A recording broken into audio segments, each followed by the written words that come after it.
Presencia Universitaria, la entrevista. Un punto de encuentro para el análisis y la reflexión. Son las 8 de la mañana ya con 9 minutos. Tenemos ya en el estudio de Presencia Universitaria al diputado local por el partido Morena en el Congreso local, Arturo Maximiliano García Párez, a quien siempre le agradecemos su apertura, su tiempo para con este espacio. Diputado, ¿cómo está? Muy buenos días. Gracias por acompañarnos aquí. Muy bien, Marco, muy bien, Alfredo. Con el gusto de saludarlos y pues yo creo que contento.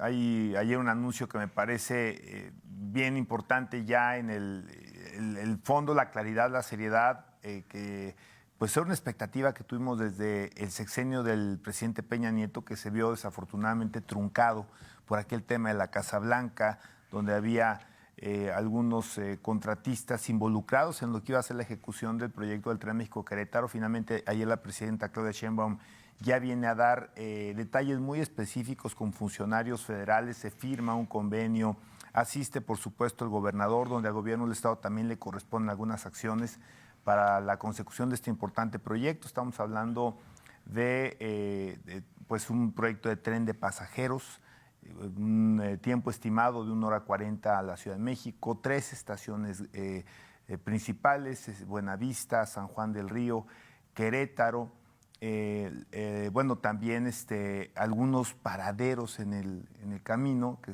también no se especificaron cuáles.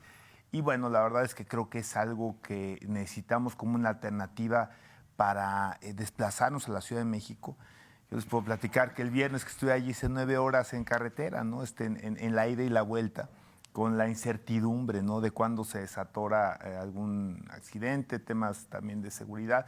Y yo creo que para los que hemos tenido por necesidad de trabajo, de visitar familiares, por distintas razones que pues utilizar la carretera verdaderamente se está agotando ya como una alternativa y bueno, este tren es un planteamiento importante y creo que viene también a desmitificar algo que para nosotros en la parte de Morena es también algo que hacía falta, que se desmitificara este tema de que al gobierno federal no le interesa Querétaro, que no le mete dinero, recursos federales a nuestra entidad, sino todo lo contrario. Inclusive se hablaba, por supuesto, también no solamente de este importante proyecto de tren de pasajeros, sino también de la posibilidad de algunos otros proyectos que tienen que ver con el agua y tienen que ver con la energía. Entonces, muy, muy importante ayer este anuncio.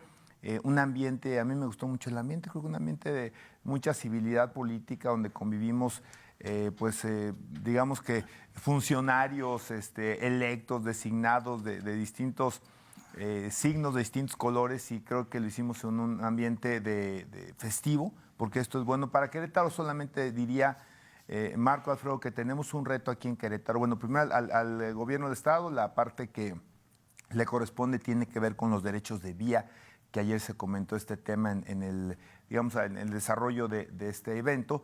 Y yo veo dos temas muy importantes que le tocan a la legislatura del Estado y a las alcaldías. Y en una de esas, a lo mejor algún elemento que yo he planteado de un Instituto Metropolitano de Planeación. Hay un crecimiento que va a ser, que ya está, andando, hay una migración importante. El tren, sin duda, será un atractivo para la inversión, también será un atractivo para la migración. Y lo que tenemos es que tener los elementos de orden urbano para poder justamente recibir lo que sin duda vendrá. El que no lo quiera ver, pues también me parece que no está entendiendo la magnitud del proyecto y la facilidad que da precisamente para vivir aquí y trabajar en otro lado. Y entonces necesitamos apretar justamente en los temas del ordenamiento urbano, y esto es a través de la ley y las políticas que se establezcan para el mismo, ¿no? Y tiene que ver con transporte, y tiene que ver con uso de suelo, y tiene que ver con temas medioambientales, tiene que ver con seguridad y con muchos otros que son parte precisamente de esa planeación y que también tendremos que acelerar. El tren estará en 3 años, ese fue ayer el planteamiento que se hizo de tiempos. Y bueno, pues hay que también acelerar aquí algo que se ha quedado rezagado, entre ellos la armonización de la ley de movilidad, la Ley General de Movilidad, actualizarla aquí en Querétaro, una ley de movilidad del Estado con mucha urgencia, insisto, otras herramientas de planeación. Pues nada, para aclarar, ¿este tren será un proyecto de la Cuarta Transformación? ¿Estará en conjunto con el gobierno del Estado? ¿Cómo se va a desarrollar? Bueno, el proyecto es un proyecto federal, pero evidentemente que se requiere de la participación también del gobierno estatal y en alguna medida seguramente de los municipales donde se deba o se vayan a establecer las estaciones, en este caso San Juan del Río y Querétaro, ¿no? Pero la verdad que creo que la noticia es excelente y bueno, y es un proyecto que siendo federal requiere, por supuesto, la participación del gobierno del Estado y yo insisto, seguramente en algún punto de los gobiernos municipales. Y destacar que la obra no es exclusiva no es exclusiva de un signo político o un color partidista, es un trabajo que requiere justamente de los 3 niveles de gobierno, como lo dice el diputado, y en donde los 3 niveles de gobierno, para que salga bien el proyecto, necesitan trabajar de forma coordinada. Exactamente, si el fondo es federal, supongo que la gran mayoría es fondo federal, pero al final de cuentas sí se requiere participación, colaboración, coordinación y eso es importante, ¿no? Creo que eso en política y sobre todo en este tipo de proyectos pues es muy importante que se pueda privilegiar. Y creo que así se vivió, ¿eh? De verdad el ambiente era de mucha cordialidad. Yo veo y me da gusto que aparentemente también hay una buena relación con la presidenta por parte del gobernador y esto puede tener pues, consecuencias muy benéficas para el Estado. Y ahora, hablando del tema de la legislatura, ¿cómo va la conformación de las comisiones? ¿Por qué señala algún diputado que hay una parálisis legislativa en este momento? ¿Cómo va todo este tema? ¿Para cuándo tendremos, por ejemplo, comisiones? La ley establece que las comisiones deben quedar conformadas a más tardar las primeras 3 sesiones de la legislatura. Sesionamos 2 ocasiones al mes, es lo que establece la ley. Podría haber excepciones por extraordinarias, pero justamente se está en esas pláticas. La conformación misma y la mayoría que tiene Morena, pues ha hecho que cambien las dinámicas y seguramente habrá un acuerdo con las otras fuerzas políticas para establecer pronto las comisiones y empezar a trabajar. Por lo pronto ya hay iniciativas presentadas de varios diputados y seguramente en un corto plazo se dará cauce. Y hablando justamente de las iniciativas que ya han presentado algunos diputados, diputadas, hubo una presentada por un legislador de Acción Nacional, el diputado Mauricio Cárdenas, estuvo aquí con nosotros platicándonos de los alcances de esta pretendida reforma. Hay una que presenta usted, diputado, también la semana pasada y que pueda compartir con la audiencia de Presencia Universitaria cuáles son los alcances de esta pretendida reforma, diputado. Sí, la que presentamos nosotros la presenta en realidad el Grupo Parlamentario Morena y PT. Es un replanteamiento de la que presenta precisamente el diputado Mauricio Cárdenas, porque lo que nosotros captamos es que ellos querían que se eliminaran estos gastos que pudieran parecer suntuosos o innecesarios, ¿no? Que atendieran más a una especie de privilegio personal que un privilegio público, una aplicación para cuestiones de orden social. Y entonces dijimos, bueno, están apuntando al poder equivocado, al poder legislativo. Hay 3 poderes en el Estado y el poder que menos recursos recibe y donde menos puedes encontrar esos ahorros es precisamente el poder legislativo. Sin embargo, el poder ejecutivo tiene muchos recursos, el poder judicial también tiene algunos y tienen, dentro de esto que señalaba el diputado, rubros similares, ¿no? Seguro de vida, seguro de gastos médicos, telefonía, viáticos, ¿no? Algunos que inclusive para viajes en el extranjero, viajes nacionales, y dijimos, oye, si el planteamiento es una política de austeridad, hay que ampliarla, ¿no? Hay que ampliarla para que la bolsa entonces sea más grande y sí pueda replantearse pues digamos, una distribución de estos recursos que se ahorran en este tipo de gastos, pues que sí realmente sea algo significativo para los efectos que se buscan, ¿no? Solamente si hemos hecho acotaciones. Las famosas prerrogativas que se han satanizado sí tienen una razón de ser.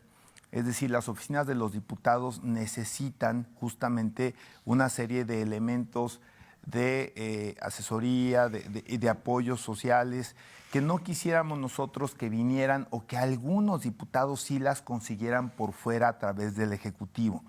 Hace muchos años los diputados cobraban en oficialía mayor y no queremos que eso vuelva a pasar. la transparencia es lo más importante. Los recursos que se asignen a cada uno de los diputados tienen que ser transparentados. Por ejemplo, no hay transparencia en los últimos, por lo menos en las últimas 3 legislaturas en que se lo gastaban. Y ahí también hay que meternos, ahí también hay que insistir porque no se vale borrón y cuenta nueva. Mejor vamos a ver un poquito hacia atrás y vamos a ver qué hacemos hacia adelante con 2 temas.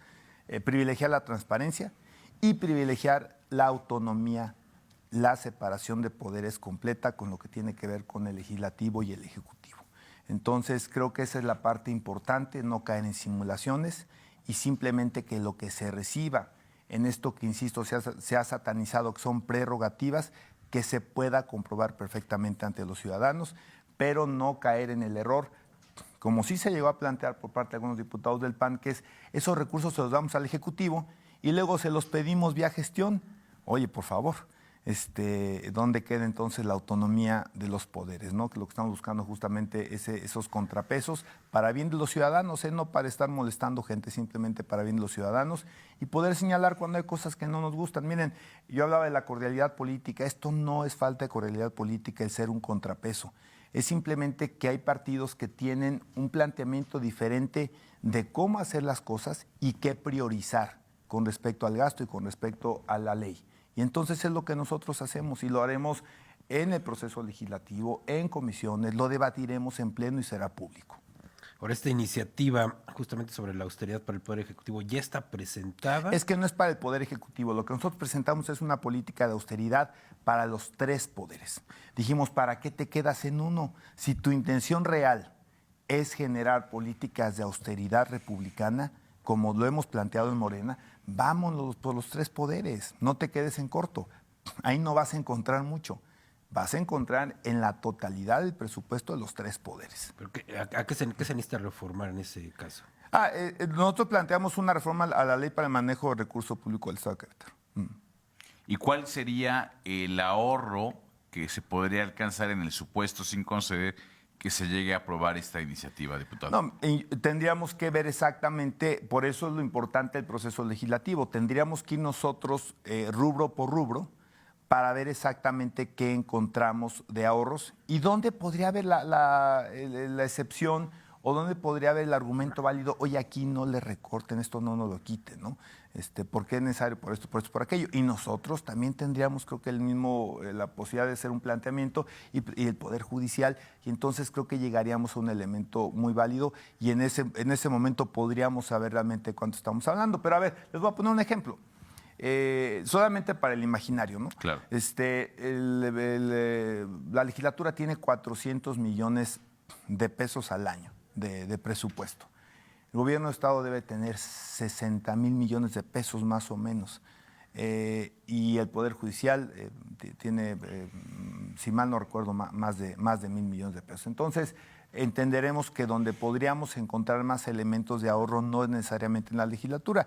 Y hablaba, por ejemplo, el diputado Cárdenas de 60 millones anuales que se podrían ahorrar. Imaginémonos, entonces, en el Ejecutivo y en el Judicial, ¿no? Si nosotros con este planteamiento de quitar estos gastos, que entiendo son malos, pero los cobraban, pero entiendo ahora son malos, entonces, pues imagínate si los trasladamos en términos presupuestales a lo que podríamos ahorrar en otros 2 poderes, pues ya empieza a pintar realmente la cosa, ¿no? Entonces vamos a analizarlo, hay que ser responsables en estos temas y ver a final de cuentas cómo queda esta situación. Son iniciativas diferentes, inclusive en la ley a la que van, entiendo, a reformar, no se pueden acumular, pero seguramente va a haber un ejercicio responsable, serio de todos y por lo menos creo que lo que podemos ganar es en transparencia, ¿no? Por lo menos que si los recursos que se ejerzan para estas situaciones, tanto en legislativo, judicial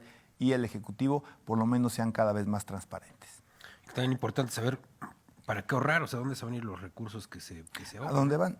Claro. Y que no tenga luego tú que ir a pedirlos, que era lo que, insisto, planteaba un diputado. Se los damos al Ejecutivo y luego se los vamos a pedir.